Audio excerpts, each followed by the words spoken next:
Qingyi is the newest ranked stunner, and let me tell you, she is insane. Not only can she act like an attacker doing lots of damage while stunning the enemies, but she can also help her team reach ridiculous damage numbers. And best of all, she can fit into just about any team comp, but not just because of her height. And as if all of that wasn't enough, Qingyi has probably the most satisfying playstyle in all of Zenless Zone 0. And so with that being said, in this video I'm going to be showing you Qingyi's best build, how good is each W engine on her, the stats to prioritize, the optimal damage rotations and the ideal teams. All of that backed by calculations and mathematical breakdown so that you can get the most value out of your account. My name is DarkHero and welcome to my Qingyi guide. Here comes the first.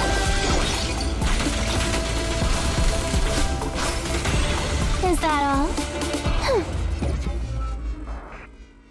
Qingyi is our first limited S-rank stun character in Zenless Zone 0, and as such, she specializes in building up days and stunning the enemy, though her true value shines in increasing the overall damage of the entire team. Taking a look at Qingyi's stats, she has the highest base attack out of all stun characters by over 20 points, which is great because you're going to spend a lot of time with Qingyi on field and you're going to appreciate that extra damage. Additionally, Qingyi is second in impact, her most important stat as a stunner by only 1 point. Now moving on to her kit, Qingyi has a very simple 4-hit basic attack combo, with the first and second hit dealing physical damage but the third and fourth hit dealing electric damage. The unique thing about Qingyi is that by continuously mashing the attack button, Qingyi is going to be able to infinitely repeat the basic attack 3, and this is going to be very important for you to build up her unique gauge. Now just because you can spam your basic attack 3 doesn't mean that you necessarily should be doing that, as doing so will leave you vulnerable. But don't worry, you can easily dodge any incoming attack and you'll be able to still maintain your position in the combo and go right back into basic attack 3 as much as you want. And once you stop mashing the button, Qingyi will perform her basic attack 4. Now if you hit the enemy a certain number of times with basic attack 3, Qingyi's basic attack 4 will be modified to deal more damage. This will be indicated by a flashing light letting you know when it's okay for you to let go of the attack button. And once you complete a full basic attack combo, Qingyi's basic attack 1 will be modified to deal more damage. Now as for Qingyi's unique gauge that you can see indicated below her icon, hitting the enemy with electric damage will build up Qingyi's unique gauge, the flash connect voltage. And so repeatedly hitting the enemy with Qingyi's basic attack 3 will allow you to quickly build up flash connect voltage. Once Qingyi's flash connect voltage is above 75%, the meter will turn gold and you can now hold basic attack to perform the enhanced basic attack Enchanted Moonlit Blossoms. This is a flurry rush of 4 attacks with a finishing strike at the end where Qingyi's staff glows golden, and you really want to nail that final hit. Keep in mind that you can cancel this early, and if you correctly time the finishing strike just before you are attacked, you'll want to max out your flash connect voltage gauge to then use the enhanced attack, not just because it builds up days faster, but also because of the value it provides to the entire team. And with that, we move on to Qingyi's core passive. Now this is a wall of text, but it's actually pretty simple. Basically, each time Qingyi lands the finishing strike with Enchanted Moonlit Blossoms, the attack where the staff glows golden, she will apply 5 stacks of Subjugation to the enemy. You can apply up to 20 of these stacks, and each of them will increase the stun damage multiplier on that enemy by 4%, so up to a maximum of 80%. When fighting a boss, you'll be able to see the number of Subjugation stacks on the enemy, indicated as one of the debuffs above the boss's HP bar. This was actually capped at 60% before, but it was actually buffed, which is very cool. That being said, you are not entirely relying on the finishing strike to apply all 20 of these Subjugation stacks. As I stated before, the Enchanted Moonlit Blossom is a flurry of rush attacks, and each of those rush attacks are going to apply 1 extra stack. Additionally, if you perfect dodge with the finishing strike, you're going to gain 10 additional Subjugation stacks. So nailing down the timing on the perfect dodge for the finishing strike really is going to help you accelerate the process of building up those stacks. And because you would normally kill all of the normal and elite enemies by simply doing this against them, the number of Subjugation stacks that you gain against normal or elite enemies is actually doubled, so you will still be able to hit the cap even against the weaker enemies. And this core passive is a huge damage increase for your entire team, as increasing the stun damage multiplier by 80% is going to change the default stun damage multiplier of 150% all the way up to 230%. That is a massive damage increase, especially for burst DPS characters that like to come in only when when the enemy is stunned and unload all of their kits at once. Looking at you and your bakery Juyuan. And finally, whenever the target recovers from being stunned, all of the stacks are going to be reset. So given that Qingyi gets all of this value for the entire team out of using the finishing strikes to build up these stacks, she is evidently going to be spending a lot of time on field. However, do not worry, because you can actually build up her flash connect gauge pretty quickly, as by using a dodge counter, Qingyi will leap into the air and perform a downward strike dealing electro damage. And what's more is that you can actually follow up the dodge counter with Qingyi's basic attack 3, which again is what we want to use to build up the meter as quickly as possible. And as for Qingyi's EX special attack, the Moonlit Begonia, Qingyi will leap into the air launching a series of strikes, then followed up with a powerful downward smash that is going to deal a lot of electro damage. And much like with the dodge counter or Ellen's EX special, the Moonlit Begonia can be directly followed up with Qingyi's basic attack 3. So again, you have another alternative to quickly get into the basic attack 3 to build up her gauge very quickly. Keep in mind that this EX special can be held down for an enhanced version that, instead of requiring 60 energy, will now cost 80 energy, with the added benefit of dealing extra damage and building up more days. I would also recommend you to pretty much always use the charged EX special version that costs 80 energy instead of 60, since it deals more days and damage, and again you can effectively use the enemy's attacks as a shortcut to get into the basic attack 3, which is essentially what you use your EX special for anyways. So you might as well use the extra energy to stun the enemy quicker, though you can always save up a little bit of energy for another EX special if you wish to take advantage of the iframes it provides. It should also be noted that Qingyi's defensive assist, the graceful embellishment, is actually the highest days percentage for a parry out of all of these stunned characters, at a massive 514% days multiplier, which means that if you happen to have a different character on field and parry with Qingyi, you're still going to be very effective.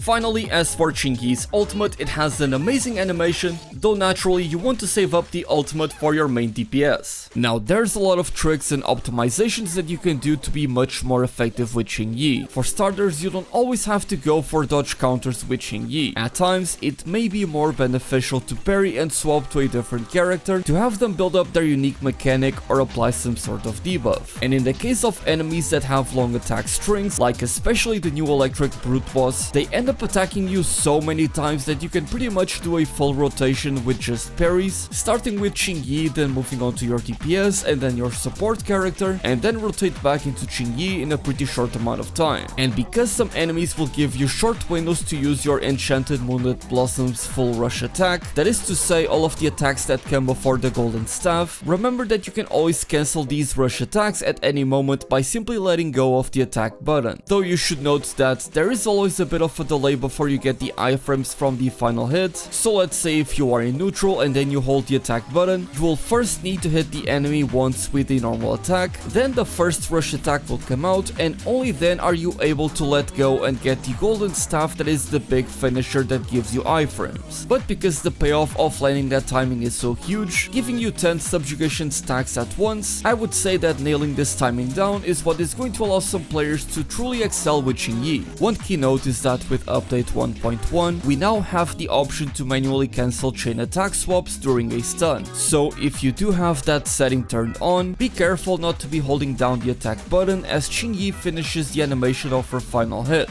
as it may lead to you not getting a stun because of that new setting. So do try to let go of it before then, just to avoid that happening. One cool thing you can do against smaller enemies is having Qingyi stun one mob real quick, which is going to trigger a chain attack, letting you swap into your DPS, and in Juyu1's case you'll get 3 enhanced shots in an instant, which you can then use to dispatch the rest of the smaller enemies even quicker, until one of them attacks you, at which point you can swap back to Qingyi and having her stun another one. And this gets even better of course if you have Juyu1's Mindscape 1, since each chain attack is effectively going to give you 9 enhanced shots. And as for Qingyi's additional ability, the 3 verses of Farewell at Yang Pass, this is what makes this character such a universal pick, because as long as you have one attack type character on your team, Qingyi's additional ability is always going to be active, which will not only increase Qingyi's days buildup, but will also increase her attack to deal more damage, which is going to be great for her because again she's going to be spending a lot of time on field. And naturally you can also trigger the additional ability by having a character of the same faction on the team. So when we get to the team section, mentioned, you're going to see that we have a lot more different options, and I would argue that this is one of the most compelling reasons to summon for this character. And should you want to invest a little bit more into Qingyi, it's time to find out if it's worth it to go for one of the Mindscapes. And as it turns out, Qingyi's M1 is actually very impactful, as whenever Qingyi enters combat, her gauge is going to be maxed out from the very beginning. Not to mention that the accumulation rate is going to be increased by 30%. Additionally, when using the enhanced basic attack Enchanted Moonlit Blossoms with the flash connect voltage at maximum, you will be reducing the enemy's defense by 15% and increasing Qingyi's crit rate against that enemy by 20% for 15 seconds. And honestly, this Mindscape is pretty insane. We previously talked about Qingyi's limitations, how she doesn't have any sort of defensive shred, and her M1 actually offers that for 15 seconds, on top of give you max gauge at the start of combat, which is going to allow you to use the Enchanted Moonlit Blossoms right away. So you'll be able to deal more damage with Qingyi because the enemy's defense is going to be reduced, and the time it takes for you to fully stack Qingyi's passive is going to be reduced because you start combat with the enhanced basic attack. So this is genuinely a very powerful Mindscape. And her M2 is also quite powerful, as it is going to increase the stun damage multiplier to 135% of its original value for each stack of subjugation that you apply. This used to be 133%, but it was actually buffed. Additionally, whenever Qingyi reaches the maximum stacks of subjugation on an enemy, she's going to deal 15% more daze against that enemy to make it easier for you to stun the target if they are not stunned already. Naturally, increasing the stun damage multiplier is going to be very powerful, especially given how Qingyi can hold up to 20 stacks of subjugation. So again, we have a very impactful Mindscape, although we may be entering the territory of overkill. Her M4 is going to grant Qingyi a 10% max HP shield after she exits the flash connect state, and if a previous shield is still active when the shield effect refreshes, Qingyi is going to generate 5 additional energy, though this effect can only be triggered once every 10 seconds. I would say that this Mindscape is an overall quality of life upgrade, although it's nothing too meaningful. And finally, her M6 is going to greatly increase the interrupt level of the enhanced basic attack and also increase its crit damage by an additional 100%, making it far easier for you to stagger enemies as you use the enhanced basic attack and also deal a lot more damage with it. Additionally, any enemy that is hit by the enhanced basic attack is going to have their resistances to all attribute damage reduced by 20% for 15 seconds. And this Mindscape is just going to make Qingyi incredibly powerful because you get the defensive shred from M1 and combine that with the damage shred for all attributes for 20%, and now you have this 15-second window where the enemy is going to be stunned and you're going to be dealing some crazy amount of damage with your DPS characters. But as usual, you don't really need to go for any of these Mindscapes. The character is going to function more than properly as is, though if I were to recommend one of them to go for, it would certainly be the first one. And now it's time to talk about Qingyi's best build. We're going to be covering what I believe to be the best W engine options for her, as well as her drive discs and the stats that you should optimize. With that being said, let's now move on to the W engines. As always, I'll be commenting on how good or how worth it they are individually, and then I'll present an illustrated comparison at the end. Starting with Qingyi's signature W engine, the Ice Jade Teapot. And this one can actually be used by just about any stunner, so that gives it some additional value.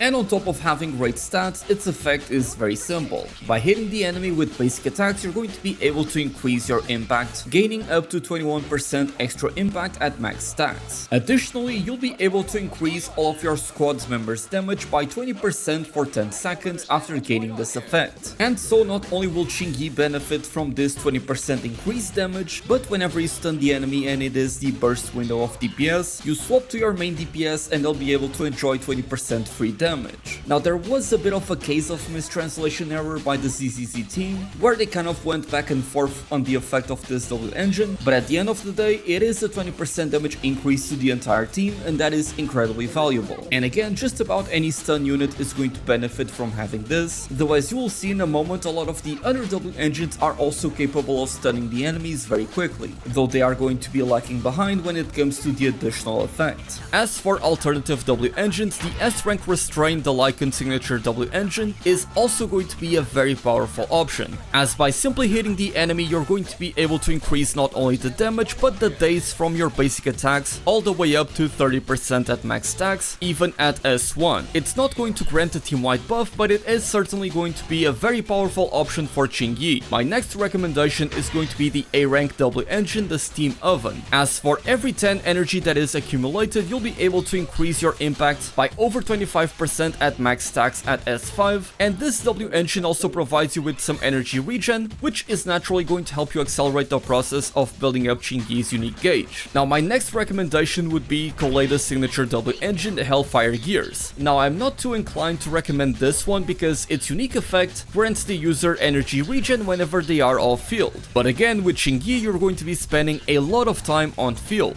That being said, this W engine comes with a lot of impact right off the bat, as much as the Lycaon and Qingyi's unique W engines, so at the very least it is going to be a very powerful stat stick. Now when we compare these W engines side by side and take a look at our graphs, you can see that there is a tight competition for the second place for the best W engines for Qingyi. So naturally, if you do have Lycaon or even Koleda's W engines, they are totally going to serve you very well. Skip the Battle Pass W engine, I've talked about this several times before, but there's only a couple of good weapons from the Battle Pass, so you should be careful about them. And I should note that the precious fossilized core can actually reach some crazy numbers, provided that you are able to maintain a perfect uptime on its effect. So all in all, I would argue that when it comes to stun units, there's a lot of very good free-to-play alternatives, and you can just save up and directly buy the Lycaon W engine straight from the store without any gacha, and that one is going to fit Qingyi and all the other stunners. Though again, if you do go for Qingyi's W engine, you're going to see a massive damage increase from your main DPS. Now as for Qingyi's drive discs, when it comes to the 4-piece set bonus, there's really only one good recommendation that I can give you, and that is to go for the Shock Star Disco. That is not only going to increase your overall impact by 6%, but will also cause your basic attacks, your dash attacks and dodge counters to inflict 20% more daze upon the main target. Now as for the 2-piece set bonus, here we actually have 3 different options to pick from. Again, the Swing Chast comes first, as it is going to increase your energy regen by 20%, which is naturally going to allow you to use your EX special more often, making it faster for you to build up your gauge, to then use the finishing strike with Qingyi. Alternatively, you could go for the Thunder Metal 2-piece set that is going to increase your electric damage by 10%. And given that Qingyi is going to be spending a lot of time on field, the added electric damage bonus that you can get from this 2-piece set can actually be meaningful. And my final 2-piece recommendation would be the Hormone Punk, as it is going to increase Qingyi's attack by 10%. Now you may think that increasing Qingyi's attack is not a very good idea, but because her additional ability is already going to be increasing her attack as long as you are above 120 impact with this character, putting a few more points into attack is going to allow you to eventually deal more damage. So when looking at the 6 drive disc slots for Qingyi, the first 3 are always going to be static, so the first one is going to come with HP, the second with flat attack, and the third one with flat defense. On the next slot, you want to prioritize getting crit rate or crit damage. Ideally, you would go for anything above 70% crit rate and as much crit damage as possible. In the 5th slot, you would want to get electric damage percent, followed by attack percent, and finally pen ratio. And most importantly, in the final slot, you really want to go for impact percent, as it is the only slot that can come with it as the main stat. Naturally, you want to get as much impact as you can, followed by crit rate and crit damage, and then electric percent, and finally attack percent. Prioritizing the right substats is going to be especially important for Qingyi as a stunner, because she is going to be spending a lot of time on field, so you definitely do not want to mess these up. Now again, given that her additional ability allows for any attack type character to be on the team for her to benefit from the additional ability and have synergy with the team, we're going to have a much wider array of teams to choose from. Now the most obvious team is going to be by far Qingyi, Nicole and Zhiyuan, as they all complement each other very well, with Zhiyuan being a burst DPS character that only likes to spend time on field when it's time to dish out all of her damage, naturally pairs up well with Qingyi that likes to spend a lot of time on field. And Nicole is there to provide a meaningful defense buff to both Qingyi and Zhiyuan, on top of the additional ether damage provided to Zhiyuan. That being said, there are some other very powerful teams that are going to benefit from Qingyi, specifically the mono electric teams. So those would be Qingyi and Rina with Grace as the main DPS, or Qingyi and Rina with Anton as the main DPS, where Rina would increase the electric damage of the entire team, and she can cancel her EX special very quickly, so that is very helpful. But given that Anton and Grace both like to spend a lot of time on field, it can cause a couple of problems. That being said, a couple of other teams that are going to be very powerful are going to be other elemental teams. So for example, Qingyi supporting the ice team of Soukaku and Ellen, with Soukaku being able to increase both Ellen and Qingyi's attack, and also providing additional ice damage for Ellen. Though again, and Ellen is a character that likes to spend time on field, so Qingyi and Ellen would be competing for that. The next team would have a similar idea, where Qingyi would be supporting the fire team of Lucy and Soldier 11. And as I stated before, Lucy can very quickly increase Qingyi's attack while also having her summons on the field to deal additional damage and increase the day's buildup. And you would then have Soldier 11 as the main DPS. And honestly, just about any team is going to work with Qingyi, and the fact that her additional ability only requires a single attack type character means that she's going to essentially be future-proof. Though evidently the characters that are going to benefit the most from having Qingyi on the team are going to be burst DPS characters, so only the future will tell if we're going to be getting more of those, though Qingyi is an all-around incredible character. Now when it comes to the Bangboos, obviously you should go for the ones that benefit your team the most, so if you have 2 ether characters you should go for the Reason Boo, but we should talk about the new Bangboo Officer that is going to be introduced with update 1.1, because it is actually very powerful and it is going to benefit from having Qingyi, as its additional ability can only be triggered whenever you have 2 or more criminal investigation characters on your team, so those would be Qingyi, Zhuyuan, Seth, and most likely Jane Doe as well. And the way that this additional ability works is pretty funny. Whenever the Officer Bangboo uses their active skill, where they bite the enemy dealing physical damage, that can hit them twice and actually does good damage and builds up a nice amount of days, well, you actually get a 50% chance to trigger the skill one more time, and this can happen up to a maximum of 3 consecutive triggers. So if you get lucky, the damage that you're going to get from this Bangboo and the days that you're going to get from it as well is going to be insane. Not to mention that the damage of the active skill is going to be increased, and the damage of the chain attack is also going to be increased. And as you can see, the damage multiplier on the chain attack is also very high, so you're going to be able to get a ton of damage from this little guy, so do not sleep on him. Let me know if you guys are going to be pulling for this short stack, and subscribe to win the next 50-50, otherwise I owe you another cookie.